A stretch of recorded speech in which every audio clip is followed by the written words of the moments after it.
Yeah, I'm gonna do a temporary live stream. Yeah, because I want to see if I can show some videos on Facebook.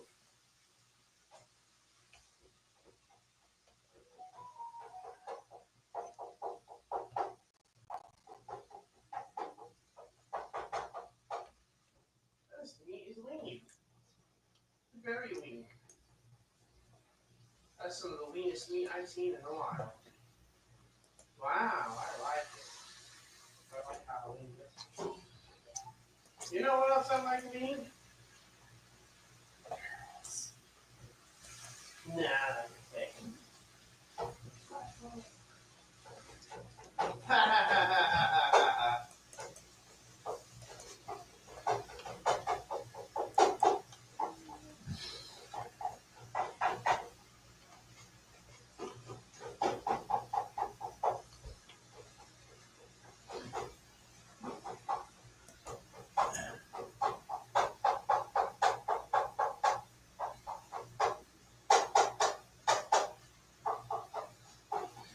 Yeah, I'm just going to do this for now.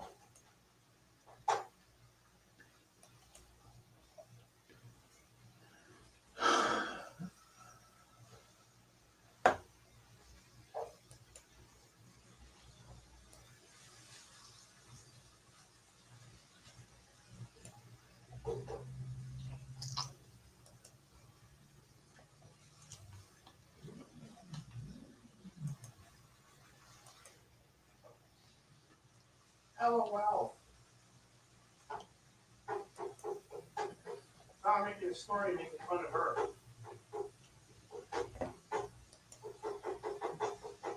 You don't mix American culture into anything.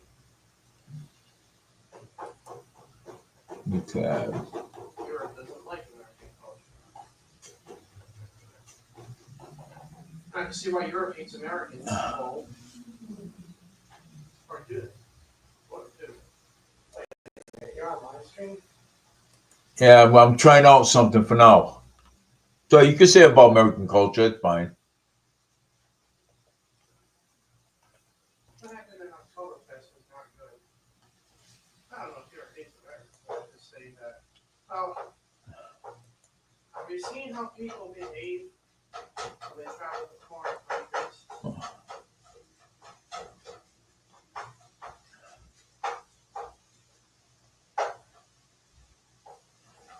Does Europe hate America?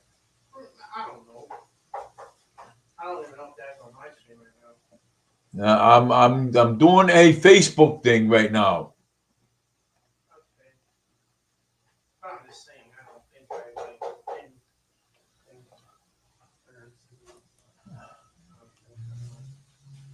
anything I have today.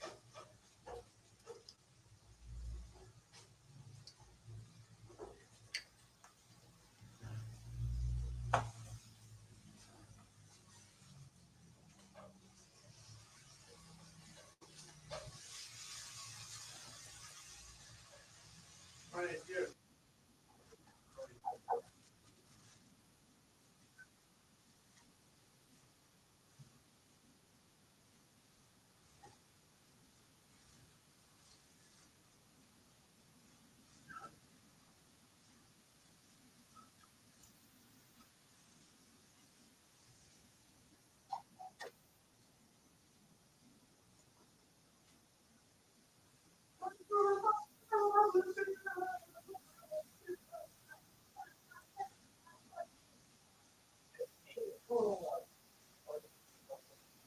Oh, hi.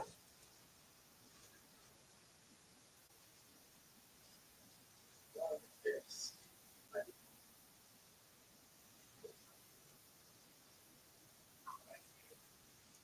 I want to make a difference. I want to make things better, and I want to be part of something positive. Okay. So, well, there's been a lot of talk about harassment, $10 million lawsuit against the school department, and because of all the harassment, all the of all the abuse going on in the school system. So, how would you handle that? Well, first and foremost, I feel that the investigations and what's going on has to be thorough. We have to hold people accountable. Good luck, buddy. Thank you. We have to hold people accountable, and we have to make sure that every victim and everybody that's going through something with the school system or anywhere has a voice, and that they should have proper presentation, and we should be behind them. And meanwhile, being on the school committee, I want to know what's going on. I want to make sure the investigations are done correctly, and I want to hold people accountable. So, but yeah, we do. I mean, we do need accountability in the school system because security guards, because of security guards, they're going off site. They're going to marijuana. They're going to the marijuana place. You're back. What are you doing? Hours, they're using the security card to do it with, there's been a lot of harassment. I mean, harassment. They threaten the security lady. Well, if you don't, something if you don't do what I tell you or something. I mean, it's a big mess. It is, and we don't want people to be in a hostile work environment. I want to make sure people feel safe. I want to make sure people, when they go to school, they feel comfortable, especially workers, students, staff, you name it. And I want to make sure our facilities are safe. No asbestos, none of that stuff going on, mold or any of that. So, Good man right here. Consider him. As soon as I hear him out, once I get to the pole, I'm going to catch my boat. Thank you. But I mean, with all these old schools that we have, okay, these old empty schools and stuff that we have.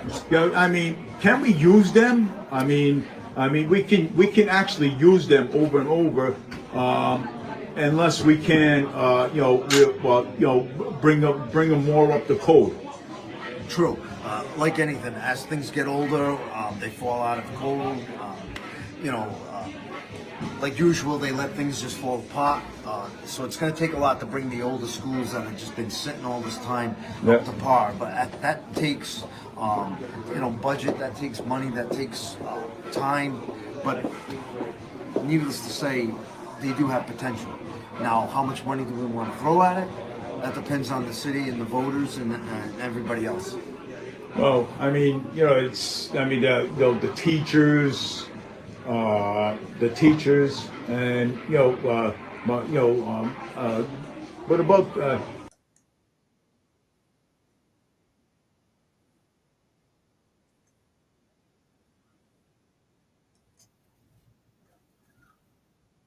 raises? There's the school, the Durfee High School, that's not even paid off yet. And we just started building Diamond. And and now when Diamond gets paid, before Diamond's going to be paid off, I'll be 80 years old. Okay. So because I'm almost 60. Yeah. So would you think that we should never build that school yet until Durfee High School got paid off for us? I mean, well, like anything, I advocate also for Diamond. I'm a grad from Diamond. You're a grad for Diamond, yeah? Yes, I graduated from the plumbing shop. I do believe that the kids do deserve a school also for Diamond. Just because that school is also run down, and then the way technology and the way that things are moving so fast out there, to bring our kids up to speed and give them a better facility to work with. Advanced tools, all these new equipment that's out there. I think we have to make sure our kids have what they need. So as far as Diamond goes, yes, I do believe in that. Durfee, like anything. This was the event that Booba Hammerall had There's a lot of work last to night. do with the city of Fall River. on, you know, budgeting and figuring out how we're gonna get through it, especially taxpayers and everybody else. Things are going up so quickly, Yeah. and it's scary getting into another school, getting into a big piece of debt. But at the end of the tunnel, we're investing in our kids, and I think it's well worth it. Sure. So that's where my heart is. You know, this is my wife, Linda. Alright. Linda, that's Manny. And stuff, and we, you know, because all this stuff that, you know, all this stuff that's going on, you know, but we also want, okay, because the kids been using Serta so much, okay, Serta bus, so much. What we want to do is, we want to, you know, try to get private buses for them. You know what I'm saying? Because, you know, the elderly, other people, private citizens, when they get on a bus, there's no room. Okay, there's no room, and that causes a lot of conflict. Okay, they disrespect the bus driver. You know, they go on the bus, they smoke cigarettes and stuff on the bus, they're vaping on the bus, they're doing all kinds of things on the bus. I remember that I got punched in the face by one because I pulled out my phone and the video, you know, and so, oh, I don't want to be on camera. You need to shut that video off. Public place. You're busting up the 9X bus. These kids are busting up the buses, breaking the windows and stuff. So I mean, I don't know. They're just plain angry. Sure. You know, and what can we do about that? I mean, Of course, I agree with you. I think the kids should have their own busing, where it's monitored, where it's more controlled. City buses are for people that are trying to get from point A to point B, just like the students. But at the end of the day, I understand they're being hassled and everything else, and it makes things difficult because there is nobody watching the kids. And at the end of the day, I feel that they need to be on a bus that's monitored, and that way everybody's safe, everybody gets home safely. And you guys understand riding the city bus is comfortable again, and not being afraid to get in the bus and take the bus to wherever you gotta go. I mean, I know I'm hearing this from you and everything, that it is concerns, especially to me, learning that, hey, people don't feel safe on a city bus. It shouldn't be that way. We don't feel safe on the city bus. The elderly don't feel safe on the city buses because the kids, when they're on that bus, they harass the elderly. They don't want to give them the seat. You know what I'm saying? They're making the elderly stand up. Okay, it's ridiculous. You know what I'm saying? It's so ridiculous. It's not. You know. Good night, gentlemen. Good night. So and it's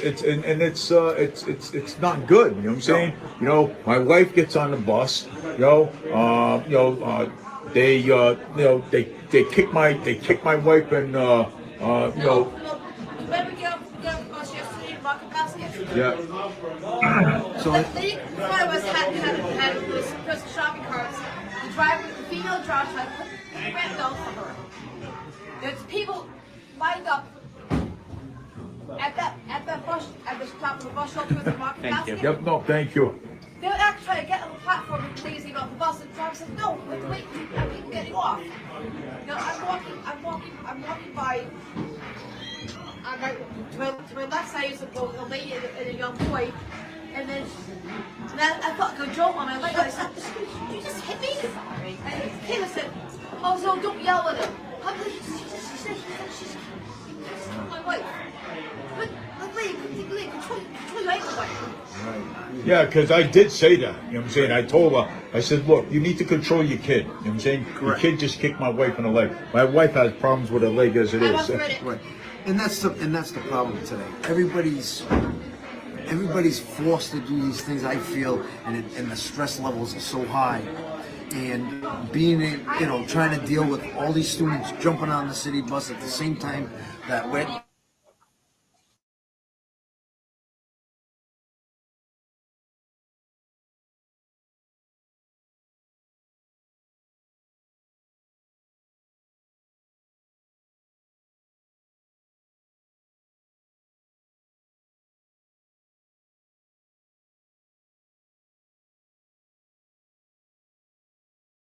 just because you have more stability.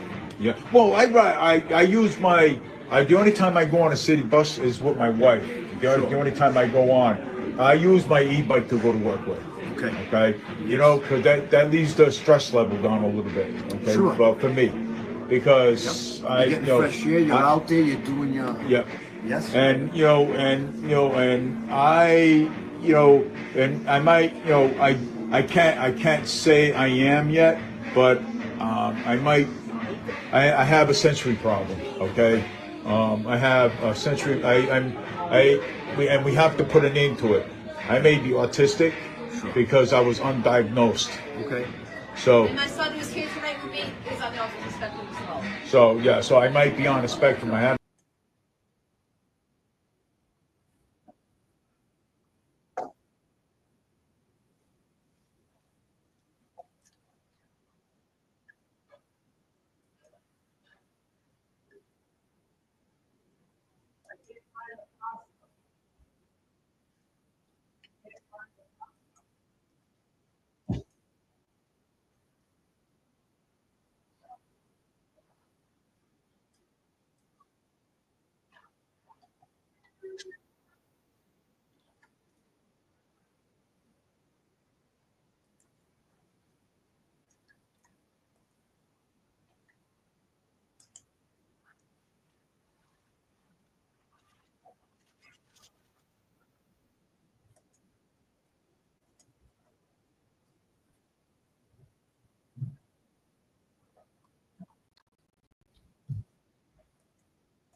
Get on the bus, write it.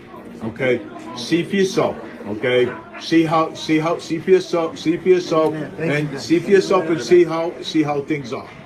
Okay, It's free fish. it's free fish. Just ride the bus. Go. You know what? Like on a Monday after 2 o'clock. Okay, go down about 2:30. Go down to the bus terminal. Right. Get on the bus. Don't tell them who you are. Just get on it. Note things and observe for yourself. Sure. No, because I'm gonna take your advice. and I'm gonna tell you, and you're gonna see things. You're gonna see things. You're gonna say, "Wow, you know what? Dave Mead, he came up to me. He was talking to me about all this stuff. Wow, you're gonna be shocked. You're gonna be shocked." You know what I'm saying? I believe you, so, and I do believe in your experiences. So, I don't know if I'm going to be shocked because you're telling me everything in real detail. Yeah. And it means a lot. And that's why I'm saying, if that's what's happening, we do have to find a solution. Whether it's getting the kids their own buses, getting more monitoring on the buses, or working a different way, finding a different way of doing things. As far as keeping it separate. To me, that sounds like the best plan. That way, schools can monitor their own buses and figure things out and know what to do with the kids and who's acting up, who's not riding the bus correctly, and allow the city buses to do their best. We bus drivers certified. Manny, I'm going to tell you, certified bus. I talk to them all the time. Sure. They're quitting. They're going. They're quitting. It sounds like a very stressful. It is. situation. They're quitting. I talked to a bus driver today. I'm not going to mention his name, but he's like, Dave, he says, this is ridiculous. Right. Okay. He says, I never seen anything like that. Today, also, the police was down at the bus terminal again today. There was a fight down there. We have security guards down there that cannot do anything. Okay. They can't. Security down there, they're being assaulted themselves. They're being beat up. Okay. They get spit in the face. Like I told you before, I got punched in the face by one just for recording. Right. I mean, that we can't be having that. There's one, remember this one that get knocked and run into the hospital? Yeah. Oh yeah. Yeah. One security guard over there got trying to break up a fight. He was in the middle of a fight. He got knocked down to the ground because he was trying to break up the fight, and he got rushed to the hospital. Security down there is only limited. Okay, they can't arrest anybody. Okay, they can't arrest nobody. They can't detain anybody. But we do need the SORs, SOR. SROs, the SROs. All right. So police officers, we need them at the terminal. Sure. Because they can arrest people, they can detain you, they can throw you in a wagon, they can do whatever. You know what I'm saying? So That's like that, and the aspect where law enforcement's involved and everything else. That's something to do with the mayor, your local police chief. These people need to be notified. They need to know what's going on. Well, I have a city councilor in my neighborhood, Sure. Ricky Tipp. Okay, yeah. Ricky Tipp, he's good. He's been down at the bus terminal a lot too, and he saw what was going on down there too as well. And I'm he's waiting for something, a call back or something. So that was the first step. The second step, if nobody contacts or even contacts them or something, the next step is that we're gonna get the media involved, like Channel 10, maybe 12 and stuff, because Whatever it takes to make it safe again. We got to make sure everybody's safe. We got to make sure families are safe to ride the buses, especially at the terminals. Sure. Like anything, we need to have you guys feel comfortable when you're waiting for your buses, riding your buses, getting home safely, and not feeling this kind of stress and anxiety to ride the bus. Because it feels like this is a real serious problem. we have a serious problem, Amy. Here we have a serious problem. Since the free fares came along, the problem started coming up, jumping right up. Problem after problem after problem. When we didn't have the free fares, right? When we didn't have the free fares, what was happening? The bus was empty. The bus was quiet, empty, no problems. Right. You know what I'm saying? We never had too much fights going on down there. But now, since we have the free fares, the buses are packed. Have you reached out to the bus companies? We reached out to the bus company many times. You know something? SRTA, okay, is how many times we reached out to them. They're not doing. They don't want it. We'll take care of it, and they don't. You know what I'm saying? So, and we reached out to Carol Fiola, and Carol Fiola is always ignoring my emails. Okay, we reached out to Senator Rodriguez. He's ignored my emails. He's ignored my calls. I reached out to Governor Moore Healy. She ignores my calls. She ignores my emails. They don't care. You know what I'm saying? They don't care. It takes a tragedy for somebody to do something. Well, unfortunately, like I said, I can't speak for these people. Yeah, no, I understand. And we're just getting to know one another, and you're letting me know about all these issues and problems. I have to have a chance now to look into this, like you stated, ride the bus, get a feel for what's going on. Sure. I understand, and I feel your compassion on letting me know all these things. And I want to know, and I need to know, because I'm trying to make a difference out there. And Sure. I want to be able to hear you out and try to help you find solutions, help the bus companies, help our city, of course, to make everybody feel safer. But this, Just like Boomer said, the abuse and everything. When he was talking about all the abuse that was going on in the school system, And you know, and it's definitely not right. It's We not can't right. have this. You know, no, you're right. We cannot have this because you wanna know why? Because when I used to go to Durfee High School, okay, back in the '60s, okay, I went to Durfee High School. This was never like this, okay. And don't get me wrong, Durfee High School, we used to have our problems. We used to have our fights, our arguments, and mostly sometimes it would be over girls and oh, you're going out with my girlfriend, this and that. Mostly like that, but not harassment. Correct. Not harassing. Not having our security guards going out there and buying marijuana and drugs and bringing it back into the school. This is definitely not. No, I mean, what are you showing our kids? Right. You're showing our kids that it's okay to bring drugs in back of the school. Okay, you're showing our kids to do violence. Okay, do bullying. Okay, a lot of bullying goes on in that school, in Durfee High School. Oh, Joe, trust me, I know. Well, it's just like everything else. There's like cyberbullying, people bullying on phones, Yeah. social media. These are topics that we Yeah. definitely have to address to find better ways of taking care of one another. Yeah. We shouldn't be bullying. All right. We shouldn't be in wars with different countries. We're in an era where we should find peace and find Sure, better yeah. solutions, Yeah. better ways to work. Yeah. And then that starts here. Yeah. Cities, our towns, our communities. We got to find better